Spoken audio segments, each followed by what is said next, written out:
deixando de saber se eu vou morrer de sede ou se vou morrer de fome. Mas a filosofia hoje me auxilia a viver indiferente assim. Nessa prontidão sem fim, vou fingindo que sorri. Quero convidar aqui agora o Dr. Silvio Luiz de Almeida, por favor. Bom, em primeiro lugar, uma boa noite a todas, boa noite a todos. Eu pedi licença para falar em pé porque é tanta emoção e estou tão feliz de estar aqui que eu acho que eu só posso falar em pé.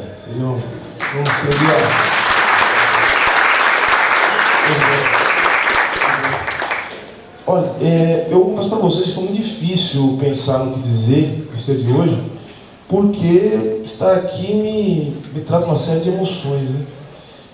Primeiro, enfim, todos vocês sabem, esse aqui é o meu clube de coração, né? O Corinthians é meu clube de coração. O Corinthians, eu diria que muito do que eu tenho hoje na vida, meu pai dizia isso, né? Muito que ele tem na vida, ele deve ao futebol. Ele falava, aquele pedaço de couro ali deu muita coisa para ele, inclusive do ponto de vista material, né? Minha sustentação, minha possibilidade de estudar, minha possibilidade de hoje ser advogado, de ser doutor em direito, veio, né? Enfim, da oportunidade que meu pai teve de fazer parte da história do Corinthians, né? Então, eu tenho certeza, meu pai faleceu 1 mês e 3 dias, né? Exatamente isso. E certamente se tivesse vivido ele estaria aqui, mas eu acho que ele está aqui, não tenho dúvida nenhuma, está presente, está no coração.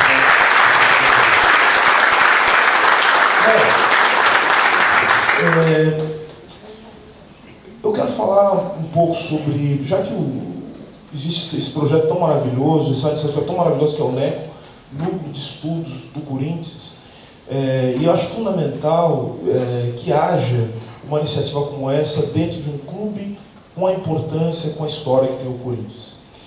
E por 2 aspectos. Primeiro, porque acho que o Corinthians já não é mais um clube de futebol, não é mais uma associação. O Corinthians é um movimento, né? O Corinthians é uma causa, o Corinthians é uma ideia. E como toda ideia tem que estar em movimento, tem que a todo momento manter-se viva, e o Corinthians, com a criação do NECO, dá um passo importantíssimo para essa constante renovação que toda instituição tem que ter. Renovar as ideias, renovar as pessoas, renovar as visões que tem sobre o mundo, para que esse mundo, para que a partir do olhar sobre esse mundo seja possível encontrar quais são os potenciais que ele traz. Então, o NECO ele tem uma importância fundamental por conta disso. E mais, a importância também está em estudar, e não é só isso que o NECO estuda, mas estudar também a questão racial. Vejam, quando se propõe estudar a questão racial, e isso é um ponto importante para se falar sobre racismo, não só no Brasil, mas o racismo como um fenômeno da sociedade contemporânea, o racismo contemporâneo, é necessário se dirigir um olhar muito mais amplo do que para os fenômenos que acontecem no Brasil e nos fenômenos locais. É necessário olhar para o racismo de uma maneira muito mais ampla, muito mais ampla. O racismo, ele é a chave de compreensão para outros fenômenos sociais que aparentemente não têm ligação com o racismo, mas ele também é fundamental para se entender o próprio funcionamento da vida social em geral e das próprias instituições. Como se está no Brasil, um país cuja base material, a base econômica, a base produtiva tem como herança o trabalho escravo, não se pode pensar que as instituições que surjam a partir dessa base não têm o racismo como seu elemento de funcionamento, como seu elemento estrutural e estruturante. Quando se fala de Estado e de política no Brasil, tem que se falar de racismo. Quando se fala de economia brasileira, é necessário falar de racismo. Não se pode falar de política nem de economia no Brasil, e diria mais, não se pode falar de política e economia no Brasil em qualquer contexto do mundo, sem se entender os mecanismos a partir dos quais as hierarquias vão se formando. E o racismo é um fator de legitimação das hierarquias que fazem a economia funcionar, que fazem a política funcionar e que justificam o uso da violência pelos particulares e pelos Estados. Nós vimos aqui o caso da imigração, acho que ele é bem característico disso. O primeiro ponto, então, para a gente pensar a questão do racismo, e ver como é que o Corinthians pode contribuir para a gente pensar isso, é pensar o racismo, é uma coisa que parece óbvia, como uma construção social. O negro é uma construção social, mas o branco também é. E esse é um ponto muito importante. A branquitude é uma construção social. Os negros são negros. Por que são negros? Não é apenas por causa da cor da pele. Nossos tons de pele variam. Né? Não somos negros todos de uma única cor.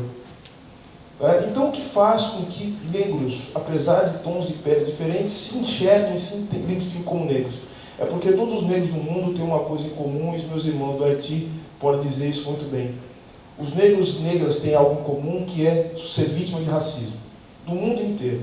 Ser vítima de violência. Uma violência real ou potencial. Tanto que ser negro é uma construção social, como ser branco, que muitos povos que não são considerados brancos nos seus países de origem, seus locais de origem, quando chegam no Brasil se tornam brancos. E como eles se tornam brancos? Oprimindo pessoas negras. Judeus são vítimas de racismo. Chegam no Brasil, eles não são mais judeus. São judeus, mas são brancos. Né? E, portanto, discriminam. Assim como também libaneses, que são vítimas de horrores nos seus locais de origem. Chegam no Brasil, eles são brancos. E veja, não é uma questão de vontade, é uma questão de estar em contato com uma formação social que ele identifica. Nós somos identificados a partir das relações sociais e das formações sociais em que nos encontramos. De tal sorte, prezados, prezadas, meus amigos e minhas amigas, falar de racismo é falar do racismo a partir de duas chaves fundamentais. Né? E essas duas chaves, eu as divido, eu faço a divisão para que nós possamos entender didaticamente como funciona o racismo. As duas chaves são importantes. O racismo é um fenômeno que tem uma unidade, mas a sua compreensão parte dessa divisão. Primeiro, o racismo ele pode se manifestar de maneira direta, uma violência direta, física. É o que nós vimos quando o professor Juarez lembrou muito bem, o mestre Juarez lembrou muito bem, o genocídio da população negra, o genocídio da juventude negra. Isso é um sinal claro de um Estado que funciona a partir de padrões racistas. O assassinato de jovens negras, a violência contra a mulher, em especial a mulher negra, é o resultado do racismo. A pobreza, e a pobreza no Brasil tem cor fundamentalmente, é a pobreza negra. E ela tem gênero. A pobreza é a pobreza da mulher negra. Então são mecanismos que atuam e que funcionam para sempre reproduzir esses padrões que nós chamamos de padrões do racismo e atuam diretamente sobre o corpo das pessoas. Então o racismo não é uma ideia, o racismo não é um problema de consciência, o racismo não é uma questão que se cura indo para o analista, né? Os racistas não param de ser racistas por conta disso. O racismo é um processo que é construído por práticas sociais bastante efetivas. Mas só tem um segundo ponto. Se nós, cotidianamente, conseguimos enxergar o racismo, ele se manifestando sobre o corpo das pessoas, tem essa segunda chave que nos explica por que nós aceitamos esse tipo de coisa. Porque o racismo também não tem apenas uma manifestação enquanto racismo direto. O racismo se manifesta também enquanto ideologia. O racismo tem também uma chave ideológica.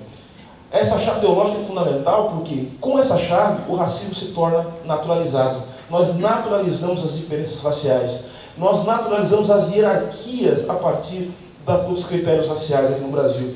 E eu tenho alguns exemplos para falar a respeito disso. Né? Nosso querido vice-presidente falou a respeito disso tudo. E vejam como, e foi muito curioso, quando o senhor iniciou sua fala, vice-presidente, dizer o seguinte: estou numa mesa aqui, né, de intelectuais, pessoas formadas e tal, mas, além disso, tinha outra coisa, né? Porque isso não difere, não diferencia nenhum de nós aqui. A grande questão é que todos nós, de alguma maneira, somos intelectuais negros. Isso também é uma coisa que causa uma certa estranheza. Então, vocês perceberam como essa segunda chave da ideologia, como ela trabalha, ela, ao hierarquizar, né, as relações raciais, ela cria espaços de negro e espaços de branco. Ela hierarquiza saberes também.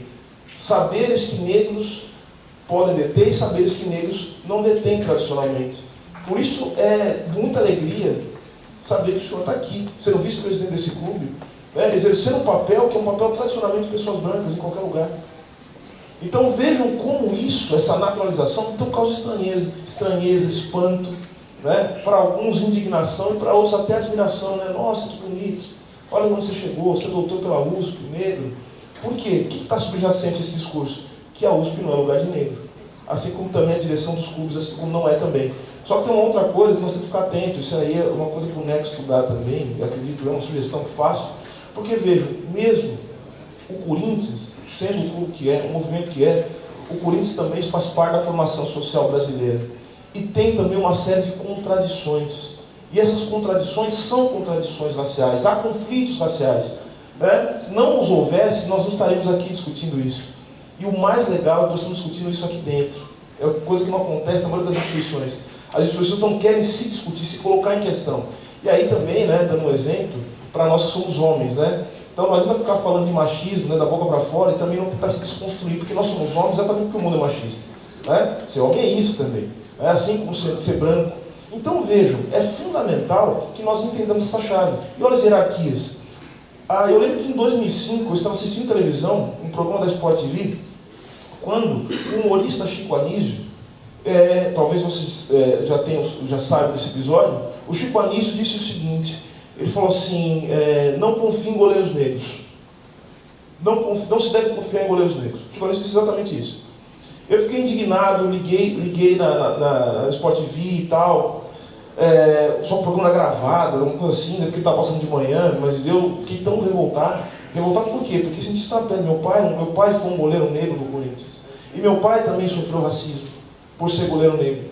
O apelido do meu pai era Barbosinha por conta do Barbosa de 50, né, que foi estigmatizado. Ou seja, quando houve derrota num jogo, né, há que sempre se achar um culpado. Né, e o Barbosa de 50 é o resultado disso. Até 1958, a gente sabe, o professor Juarez deu o prêmio da mesa. Até 1958, sabe o que se dizia no Brasil? Dizia que o Brasil nunca ia ganhar nenhuma Copa do Mundo porque não tinha um senso de organização, de estratégia dos europeus, que são brancos. Então vejam, apesar de Pelé e Garrincha terem acabado, e Didi, né, jogador cerebral, um gênio, jogador cerebral, o maestro da seleção brasileira de 58, ter acabado com isso, nós ainda continuamos inconscientemente, que o racismo se manifesta na formação do inconsciente, não é só do inconsciente, nós ainda continuamos a reproduzir esses padrões. Então veja, dirigentes negros de futebol, técnicos negros de futebol, se não me engano nós tivemos um só campeão brasileiro que logo foi mandado embora, depois que ganhou o título. E nós achamos isso completamente normal. Ou seja, o racismo, a violência sobre o negro, tem que passar por um processo de naturalização dessa violência, que é feito por meio das ideologias que se repetem o tempo todo, hierarquizando, subalternizando a população negra. E termino dizendo o seguinte, nós podemos pensar em como combater o racismo, mas desde que nós entendamos o racismo a partir de dois pontos. Né? Primeiro, o racismo é ato concreto, o racismo não é só questão mental, o racismo não é só uma construção ideal, o racismo é ato, se manifesta em ato, forma pessoas para reproduzir esses padrões. O racismo não é uma ação direta, o racismo é ausência. Quando não se fala de racismo, abre-se todas as portas para que o racismo continue passando. Dois, o racismo é uma questão política, é uma questão de economia política. As riquezas do mundo, os poderes do mundo são constituídos pelo racismo. Então a luta contra o racismo é uma luta política, e por isso esse clube, por isso essa agremiação, por isso esse movimento que é o Corinthians, tem todas as condições de dar uma contribuição fundamental na luta contra o racismo. E eu quero me lembrar agora de Luiz Gama, né? Pedir para lembrar de Luiz Gama. E eu vou lembrar de Luiz Gama porque está todo mundo dentro do contexto. Porque veja, o professor Juarez falou aqui, e eu já me encaminho para o encerramento, prometo. O professor Juarez falou aqui dos idos de 1850 e 1930, né? E muito feliz essa lembrança desse período, porque exatamente como foi lembrado, 1950 é a data da Lei Eusébio de Queiroz que proíbe o tráfico de escravos no Brasil, que demonstra que o Brasil já começa a desconstruir o edifício da escravidão. Só que ao mesmo tempo intensificar o trabalho escravo para dar conta também do processo de industrialização que ocorre na Europa. Né? Ou seja, o produto principal desse período é o café. E você sabe por que é o café? Porque o café vai servir de estimulante para os trabalhadores nas fábricas da Inglaterra. Né? Ou seja, o trabalho escravo aqui vai servir para construir a indústria. Né? Por isso que o racismo, né, ele é assimétrico. Então, os grandes centros do mundo se servem do racismo. Para ter Dinamarca, precisa ter Haiti. Certo? Para ter Suécia, precisa ter, enfim, Somália. Dando um exemplo aqui. Então, é isso que acontece nos países do mundo. Agora, vejam só, eu quero falar de Luiz Gama, porque o Luiz Gama está nesse período, 1950, né? Ele morre 6 anos antes de ver a abolição. E o Luiz Gama é o exemplo que eu falei de um homem que lutou contra o sistema, mais servintes do sistema, usando as contradições do próprio sistema, só porque ele sabia, ele não tinha ilusões de que um sistema escravocrata ia acabar com a escravidão. O que ele fazia é lutar contra a escravidão utilizando o direito como arma. A luta dele não era nos processos que ele defendia os escravos, mas a luta dele era contra a escravidão, tanto que ele morreu sem ver a abolição da escravatura, sem ver a abolição da escravidão. Só que Luiz Gama, ele foi um papel fundamental para desconstruir a escravidão. Primeiro, um negro se colocava como advogado, ocupando um espaço de poder que normalmente era dos brancos, causando uma confusão nas pessoas. Segundo, um grande intelectual, um literato. E para quem não sabe de Luiz Gama foi escravo. Luiz Gama foi vendido pelo próprio pai aos 10 anos de idade para pagamento de uma dívida de jogo. Depois, logo depois, ele veio para São Paulo, ele se tornou um grande jornalista, se tornou também um poeta e queria se tornar jurista. Foi tentar estudar na Faculdade de Direito de São Francisco, onde eu tenho meu doutorado. Só que lá os negros não aceitaram, os brancos não aceitaram que um negro, ainda que livre, formalmente livre, pudesse estudar lá. E ele ficava na porta da sala de aula ouvindo as aulas e assim aprendeu o direito e conseguiu uma autorização para advogar e libertou centenas de escravizados no Brasil, fazendo essa luta. Então eu encerro dizendo o seguinte, meus caros. Primeiro, o racismo é uma questão estrutural, ou seja, o racismo atravessa todos nós. Então, pensar no racismo é pensar o racismo em todas as suas caracterizações, todas as suas manifestações, e ele se manifesta em todas as relações sociais. Qualquer relação, até nas relações pessoais, relação entre homem e mulher, relação entre homem e homem, relação entre amigos, né? E a relação que ocorre também dentro de um espaço que pessoas têm algo no coração, que é o nosso caso, né? Que é o Corinthians. Então se manifesta aqui. E é fundamental que o NECO pense a respeito disso. O racismo é institucional, ou seja, ele se manifesta no funcionamento das instituições. Por isso tem que ter um NECO, né? Por isso que tem que pensar sobre o racismo, porque se há um time, como foi muito bem dito aqui, que pode se renovar, pode se reinventar e se reinventa, por isso que hoje, não é à toa, é o maior clube do Brasil, é o Corinthians. O Corinthians pode fazer isso, porque o Corinthians está ao lado do povo, o Corinthians traz o povo consigo, traz a juventude negra. E prezados, não se fará nenhuma mudança nesse país sem que a juventude negra esteja envolvida. A mudança nesse país, a revolução possível é a revolução negra. Muito obrigado a todos.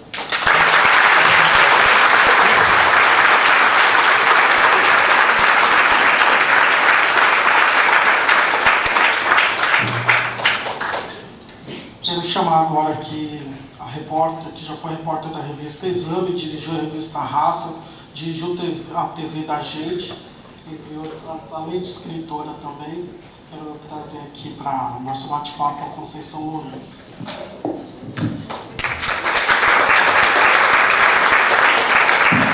Boa noite a todos. Embora eu seja da comunicação, eu me comunico muito mal, eu sou muito tímida para falar em público. Mas, enfim, todo negro com mais de 50 anos, conforme todo mundo mais ou menos já comentou, é filho de empregado doméstico, eu também sou. Aliás, só de mãe, eu perdi o pai muito cedo, então eu fui criada só pela mãe, e que não achava a menor graça de eu ser corintiana. Então eu fugia de casa mesmo, viu, Vladimir? Um ano, em 74, eu vim aqui numa missa, fugida de casa, né? Eu saí de casa para ir para o colégio, e vim para cá, peguei autógrafo de vocês todos, assim, todos na mesma página do caderno da escola, porque saía sempre escondida e tal. E minha mãe não achava a menor graça, diferentemente da sua família. Quando cresci um pouquinho mais, entrei de sócia da Gaviões da Fiel, quase sócia fundadora, mas logo saí, porque eles não gostavam mais do Rivelino, eu achava que o Rivelino tinha que ficar. Então, na época, eu não tinha e-mail, mas eu fiz uma cartinha me demitindo. Depois já de formada, eu acabei voltando e a gente fundou o Ernesto Teixeira, e o Tadeu Piva, 3 jornalistas, nós fizemos o primeiro jornal lá, chamado O Gavião, que era muito bacana, isso nos anos 80, a gente escreveu muito sobre Corinthians, que também é um orgulho eu ter participado desse projeto aí do Gavião. No jornalismo, eu tive o privilégio de trabalhar em mídias negras, né, como no caso da revista Raça, trabalhei 4 anos lá. A revista Raça ainda é um case do jornalismo, ainda é a revista que mais vendeu no número 1 no Brasil, né? Então, enfim, foi muito importante para a minha carreira ter trabalhado lá. Mas eu levei um susto muito grande quando me convidaram, porque eu falei, será que eu sei falar com preto? Será que eu sei escrever para negro? Eu não tinha pensado nisso, né? Eu achava que eu era só jornalista e que eu não tinha que fazer mais nada, né? Mas, assim, foi um passo muito certo, porque de lá para cá, eu eu acabei me especializando em mídia afro, assim, né? Tive também o prazer, embora não seja um projeto tão vitorioso, que é o projeto da TV da gente, que é a TV do Netinho, tanto a revista Raça quanto a TV do Netinho esbarra, quer dizer, pelo menos na época, no mesmo problema. Não tem anunciante, ninguém quer linkar muito a imagem com a imagem do negro, entendeu? Então isso é muito complicado e não tem dinheiro e não vai para frente por conta disso, né? Mas a gente não pode desanimar, claro, e temos que estar sempre nessa batalha. Eu não conhecia esse espaço aqui do Neco e eu estou muito feliz e tal. E agora falar sobre racismo e esporte é muito triste, né? Eu me lembro que em 2005 o senador Paulo Paim me convidou para ir acompanhar o grafite em Brasília. Foi eu, o Zé Vicente, estava lá também o saudoso senador Abdias. Isso faz 10 anos, a gente foi lá e nós falamos, só que nada mudou, né? Então eu me sinto um pouco culpada também de eu não ter feito nada, né? Não sei, acho que parece que a culpa é minha também, porque a gente teve lá com ele, né? Todo mundo lembra daquele episódio que ele teve no São Paulo e estava aquele jogador de sábado, né? De sábado. Então, o grafite não retirou a queixa? Parece que sim, parece que sim. Parece que sim. Oh, mas deu muito trabalho ir lá, entendeu? Conversar e foi muito bacana esse evento que a gente fez lá no Congresso Nacional e tudo vai por água abaixo. Então a gente tem também, o negro precisa ficar um pouco mais firme e se conscientizar, cobrar mais que seja aplicado o Estatuto da Igualdade Racial, cobrar mais que seja aplicado essa Lei 10.639, que é a primeira lei que o Lula assinou, que obriga o ensino afro nas escolas de primeiro e segundo grau. Eu só sei falar primeiro e segundo grau, mas já mudou, né? Ensino básico e fundamental. Quando a gente chegou hoje aqui, que passou essa abertura, os nossos heróis do Corinthians, e outros tantos heróis, passou Luiz Gama, Teodoro Sampaio, Rebouças, e faltam tantos outros. Se essa lei já estivesse sendo aplicada, as nossas crianças e os nossos jovens estariam muito mais fortalecidos, entendeu? Porque assim, o banco da escola é a grande liberdade que a gente tem. Enfim, se a gente não for estudar e não tiver sorte, a gente não vai conseguir ser livre. Agora, na escola, porque hoje em dia, quando foi agora o ano passado, no sorteio dos grupos para a Copa do Mundo, eu estava assistindo lá em casa pela Globo, aí estava o Casagrande e o Galvão Bueno discutindo, e eu respeito demais os dois, assim, eu não gosto que fale mal do Galvão, porque eu era muito pequena e ele já estava grande fazendo alguma coisa ele deve saber, mas sobre a África ele não sabe nada. Ele perguntou assim para o Casagrande: Casão, qual é a time da África que você acha melhor a gente pegar e tal? Aí o Casão falou que preferia a Argélia. Ele falou: não, estou falando da África, tipo assim, quer dizer, não, e ele é um grande comunicador. Se ele não sabe que a África são 56 países, que tem países, porque as pessoas pensam muito na África subsaarial, né? Angola, Moçambique, as pessoas esquecem, sabe, que o Egito fica na África, né? E o Egito é o berço do mundo, né? Então a negritude tem um berço, né? Lá no Egito. Então, se ele não sabe, ninguém sabe. Então é muito importante esse estudo da África nas escolas e conforme eu falei, eu sou muito tímida, eu acho que eu vim aqui mais para aprender do que para passar enfim, alguma coisa. Muito obrigada a todos.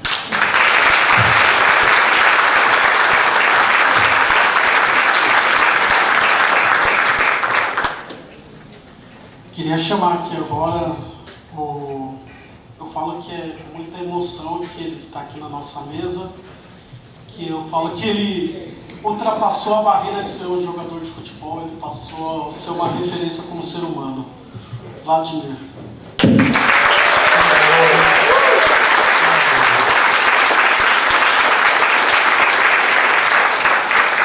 Bom, tá ligado? Em primeiro lugar, quero dizer que é uma satisfação enorme estar aqui tentando dar uma contribuição ao NECO, que sem dúvida é uma instituição que foi criada por corintianos, por cidadãos, né, que tenham e que têm o intuito, na verdade, de que as pessoas evoluam, de que as pessoas cresçam, né? E às voltas da melhor idade, ninguém sabe a minha idade aqui, hein, pô? Às voltas da melhor idade, eu tenho que dizer que estou extremamente cético em relação à questão que envolve o preconceito racial na Terra, eu diria. Porque isso não é uma questão cultural, isso não é uma questão emocional, é uma questão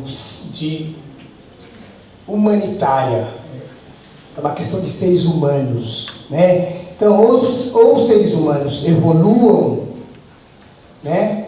E aí permitam se congraçar e se conviver com os diferentes, ou a gente vai persistir nesse estado de coisas.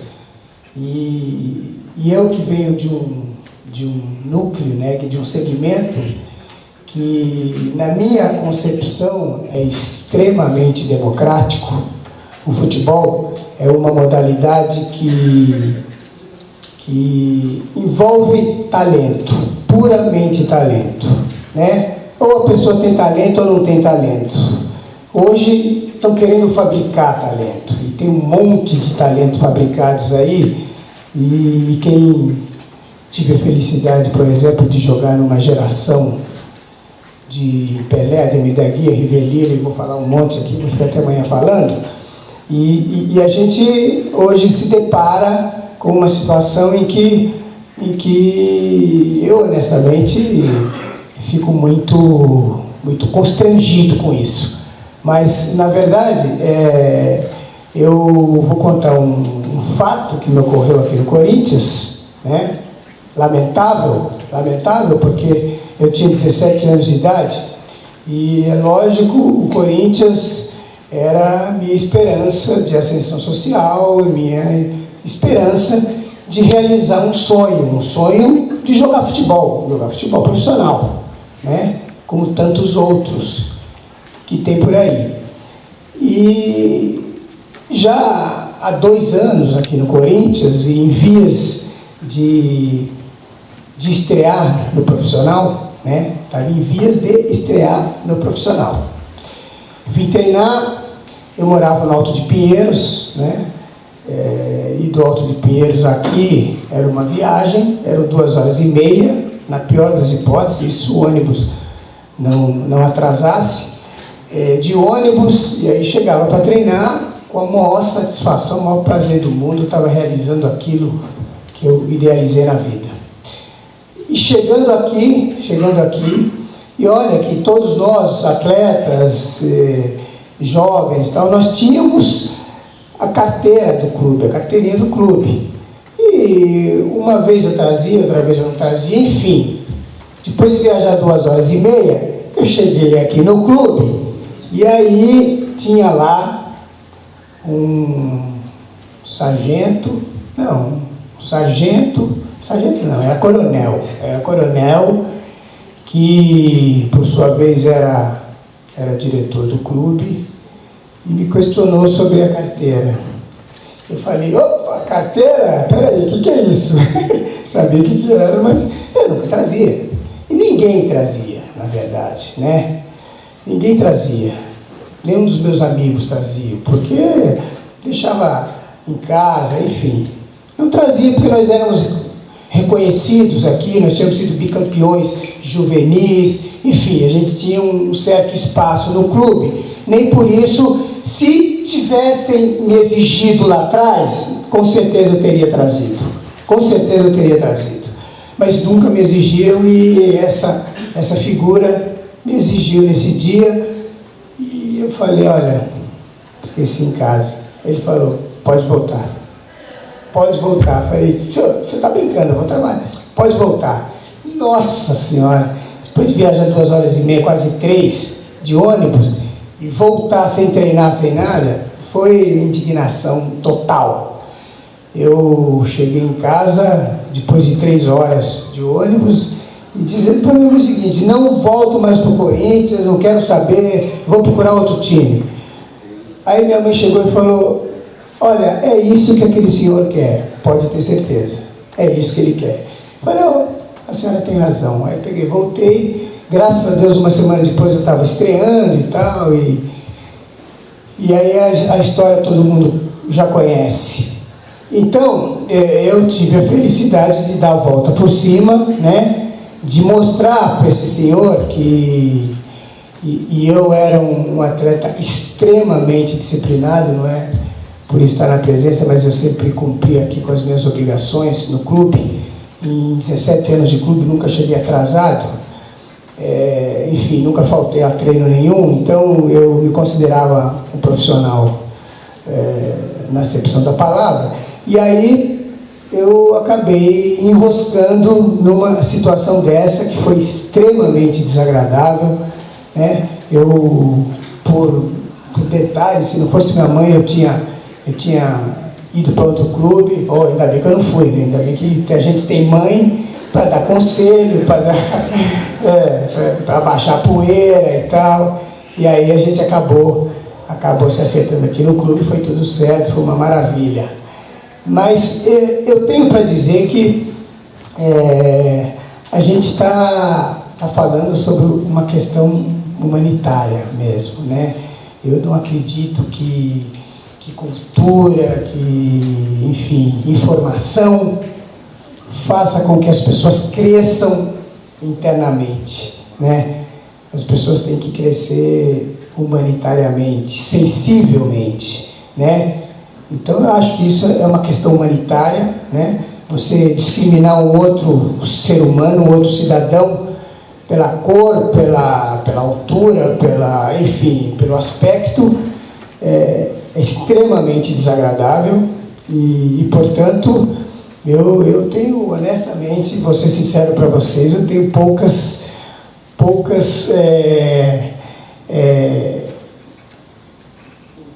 eu diria que nenhuma, aliás, toda certeza de que as pessoas não vão conseguir se elevar a esse nível de respeitar as pessoas enquanto cidadãs, enquanto seres humanos.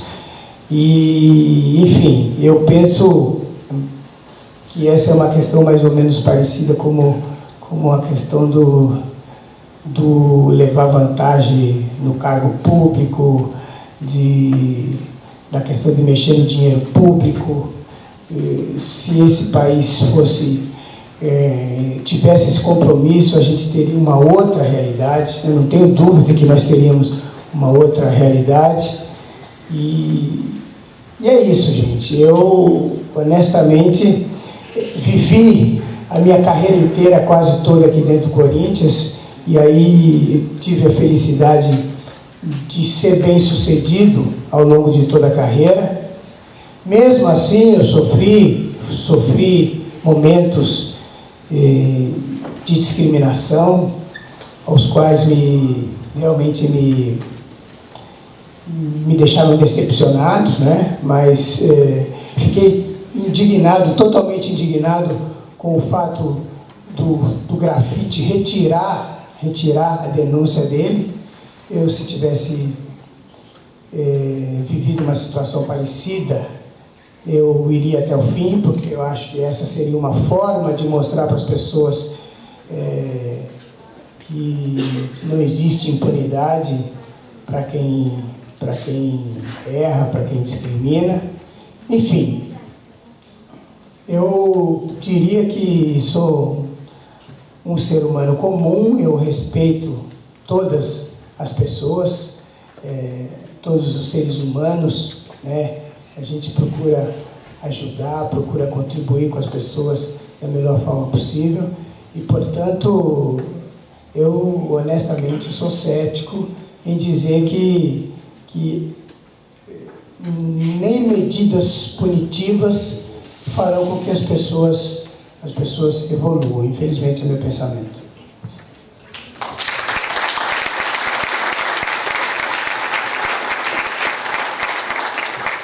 Obrigado, Vladimir. Anderson, vou pedir licença.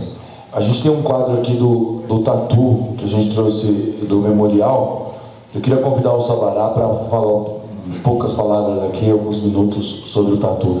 Depois a gente vai passar para a plateia que quiser fazer perguntas. Infelizmente não vai dar para fazer tanto quanto a gente gostaria de esgotar. Peço desculpa porque realmente o tempo ficou apertado. Bom, boa noite a todos, boa noite plateia, boa noite convidados, né? Boa noite especialmente ao Vladimir, porque o primeiro jogo de futebol que eu assisti, Vladimir, foi Corinthians 10, Tiradentes 1. E você fez um gol de bicicleta inesquecível. Eu não tenho como esquecer esse jogo, porque o primeiro jogador que eu vi marcar um gol no estágio, o Rafael Monte Sabará, meu nome é Maurício Sabará, foi um jogador chamado Sabará, que atuava no Tiradentes. Então não tem como esquecer esse jogo de todas as formas, né? Bom, o primeiro jogador negro que jogou no Corinthians não foi esse que está no quadro, que é o Tatu. Foi um jogador chamado Davi, que propriamente ele nem chegou a jogar no primeiro quadro do Corinthians, né? Ele jogou nas divisões menores, né? E houve um jogo, no caso, em 1915, o Corinthians se inscreveram para disputar a Liga, mas a Liga acabou não aceitando, né? Então existe aquela foto famosa dos jogadores com camisa em preto e branco, né? Que foi justamente em repúdio, né? A esse fato, né? De todos ficaram contra realmente, né? Provar que o Corinthians era um time branco e preto, né? A camisa branca e preta que tanto o Vladimir usou na democracia começou em 1915, né? O primeiro jogador negro do Corinthians em campo realmente não foi o Tatu, né? Foi no caso esse Davi. Em 1919 foi um jogador chamado Pingo, né? Que jogou poucas partidas, né? Mas esse jogador aqui da foto, vou voltar a falar dele, o Tatu, que se chamava Altino Marcondes, né? Foi um jogador muito bom da primeira metade da década de 20, né? Ele era meia esquerda, foi campeão sul-americano em 1922, era um driblador formidável, finalizava muito bem a gol, né? Formou uma ala esquerda ao lado de Rodrigues, né? Ele foi campeão sul-americano em 22 junto com o Amilcar Neco, nossos craques pioneiros, né? E ele era uma espécie de Garrincha da época, né? Porque era um jogador boêmio, né? E era um jogador meio que responsável, né?